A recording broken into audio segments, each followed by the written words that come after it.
Hey, my corporate besties, welcome to the Corporate Parable, where biblical wisdom meets boardroom realities.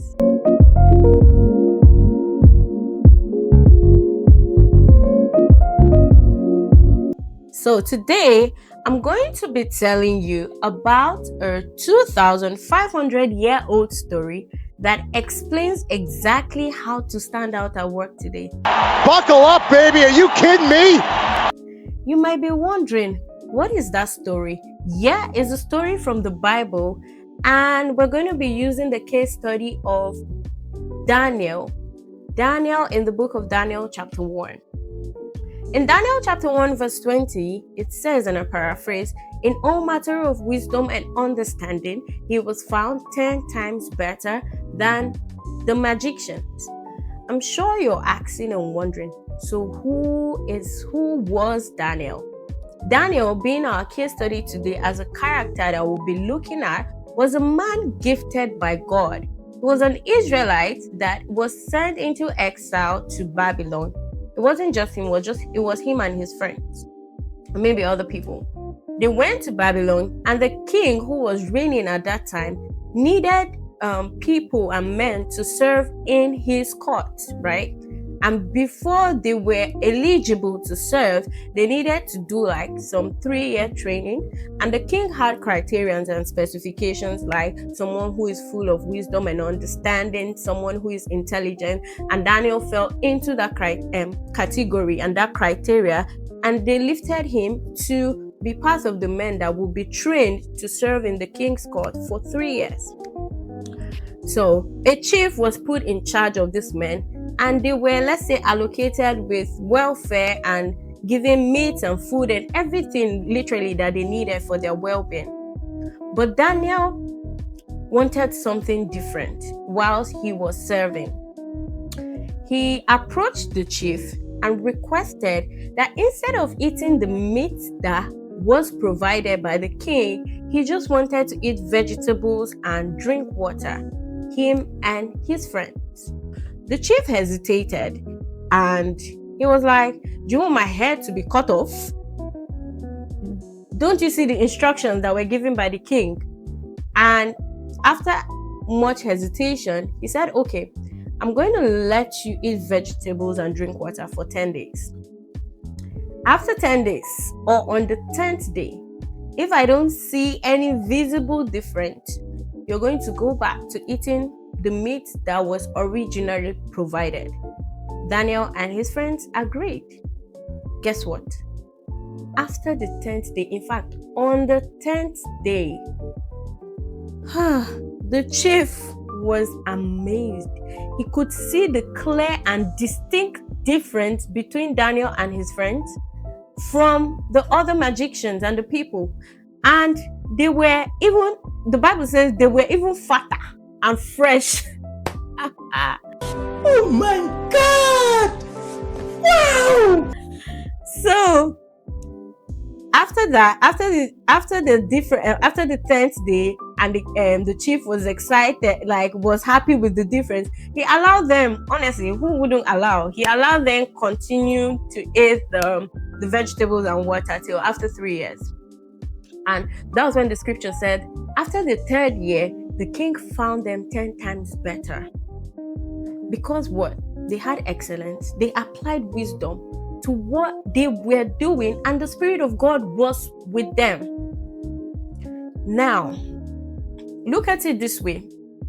You're this new hire in this company, and all of a sudden, the CEO says, "You're outperforming these veterans." Guess what? That's not luck. That is strategy. Yes. Daniel, for one, didn't compromise on his values. He knew the systems. He knew how things operated in the king's court, but he did not bow to their culture.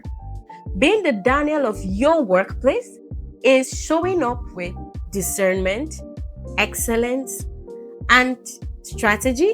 Is showing up with distinction. Being the Daniel of your workplace is navigating the boardroom without compromising on your values. Being the Daniel of your workplace It's being 10 times better. Guess what? But without being proud, however, being a blessing. Being the Daniel of your workplace is not being the loudest in the room. It is being the most anchored. And then you wonder, why do people keep talking about Daniel till today? And why are we using Daniel as a reference study? What exactly did Daniel do that made him be a topic of discussion or even made him to stand out? We are going to be discussing 4 things that Daniel did that you can do, that I have done and still doing, that would make you to stand out either in that project, in your new job, or in a particular thing that you want to work on. The first one is observe before you offer. Look at it this way. That's literally wisdom. Yeah? Let's look at this analogy. You move into a new country for the first time. Normally, what would you do? You'll be curious to want to know their culture. You want to understand how things work.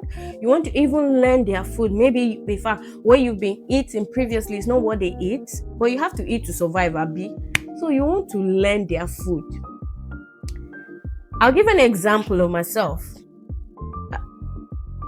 During my undergraduate degree, I had to move to a new country to study. And in moving to that country was literally the first time I had been there. I didn't know anything about their culture, about their food, about their way of life, but I had to learn. How did I learn? I learned by observing. I learned by applying wisdom. I learned by maybe asking the right questions. That's what Daniel did. Daniel learned the culture before making big moves.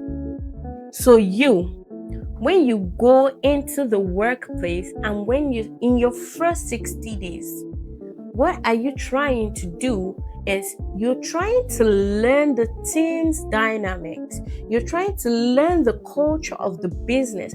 You're trying to learn the operations and how things work in the team and the business.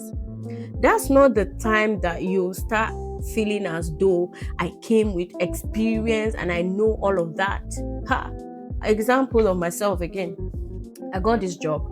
I was super excited about this role. I started the job. My first week, I attended a couple of meetings, and guess what? Because of how overly excited I was, I felt that it was necessary for me to speak in those meetings. And 1 or 2 times I spoke, but honestly, that wasn't wisdom. I shouldn't have. Really. And even with the questions I asked, they were later answered. So what I should have done was written down my questions, taking a step back to just observe the room, observe the team, observe how things were working before even speaking. But believe you me, I learned my lesson, because after the week, I took a step back and I'm like, no, Gail, listen, observe, watch. And that one thing that I did literally has helped me till today and still do. So yes, be the Daniel of your workplace. It's you observing. In fact, sometimes before you even pitch that big idea, just hold up. You still got much time in the company to do what you want to do. But in those first days, just apply wisdom. Number 2, which is mostly talked about but cannot be overemphasized, is integrity. Daniel, for one, had integrity. He did not compromise on his values, even when he had the opportunity to. And honestly, nobody was going to question him to say that, why are you eating? Are you not so and so person? You're going to eat the king's meat, blah, blah, blah. But regardless, he had integrity and didn't want to compromise on his values. When you join that company in your first 60 days, how do you be the Daniel of your workplace? You need to, it's by your actions, right? You don't even have to say that I have integrity or I don't compromise, no. But Based on how you've observed the team and see how they operate and how like people perceive you, you should be someone that is known for integrity and one who sticks to what they stand for and by their values. Say for example, you've observed and realized that, oh, your team members like to cut corners. I'm not saying that they cut corners, I'm just giving an example. I'm just saying. Imagine they like to cut corners. Are you going to join them? No. From the first instance, you should be seen as someone who would not compromise regardless. Sometimes they might want you to stay quiet on some things, but maybe that's the time to speak up.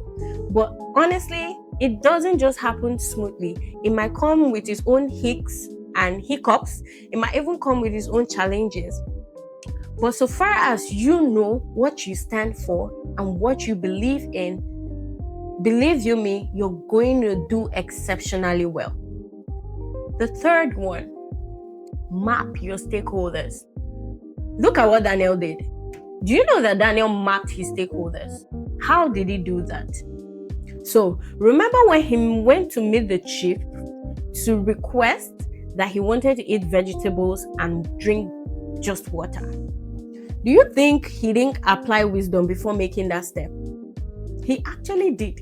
He actually had to map who the right person, let's say in today's sense, map who the right person was to approach. He wasn't going to approach the king directly, no. I don't think he had access to the king. He wasn't even going to approach the servant, but he looked around the room to observe and saw that the chief that was placed in charge of them is the right stakeholder to meet for my request. And that was how, even though initially there was a resistance, but that was how Daniel was able to make his request granted because he went to the right person. It's like playing chess, and when you're playing chess, you have the kings and you have the queens, right? And even like the silent movers in the room. So once you're in that company in your first 60 days, what you're trying to do is to map the right people. You're trying to understand and get, okay, who is this? This is the person to approach for this. This is the person to approach for this. And let me tell you what happened to me. When I joined, in my first 60 days, something came up and I needed something urgently. Because I was still very much fresh and new in the company, I didn't even know who the right person to meet. But I remember I had an encounter with someone and it was a good encounter. So I still had that relationship that I could meet the person again. And I knew that based on that person's title, the person will know the other stakeholder B that I needed to speak to. So I went to stakeholder A and said, this is what I'm looking out for. This is what I need. Who will be the right person to approach? And guess what? He gave me the direct contact to meet stakeholder B. And immediately I messaged stakeholder B. That was the right person that I had spoken to. So imagine I maybe didn't have that or was just being careless to me. I would have maybe been going around in circles, which wouldn't really help. So yes, mapping your stakeholder is knowing who is the right person for that right thing that you need. The fourth one is deliver early wins. And I would put it this way, being excellence, right? Daniel was a man full of excellence. And when he delivered excellently well. Do you know why? To the extent that the king, when it was time for them to meet the king saw a distinct difference between Daniel and the other people or the other magicians that they had put in the same place together. Even the king said it himself that they were found 10 times better. That means when you're in your first 60 days and you being the Daniel of your workplace, what should be in your head is, how do I go above and beyond? How do I deliver excellently well, regardless of whatever task I'm being given to do? No matter how small, no matter how big, even if it's just that one task, put in your best, put in your all, go above and beyond. you'll be surprised how you're going to stand out from every other person that just wants to do their job normally and get it done with and just be there. No, don't be there. Be an exceptional person. Let people see your work and know that it was this person that did it. Or if a stakeholder needs something, they should say, well, if you need this thing to be done properly, meet this person and you're going to get the best result. That should be your aim. That should be your goal. No matter what you're giving, not just your first 60 days, even beyond, hope and learn to deliver excellent and excellently well. I can deal with that. Yes, based on these strategies and the blueprint of what Daniel had used and that we still talk about today, what are you going to pick for this week? Are you going to work with integrity? Are you going to apply wisdom, excellence, or map the right stakeholders?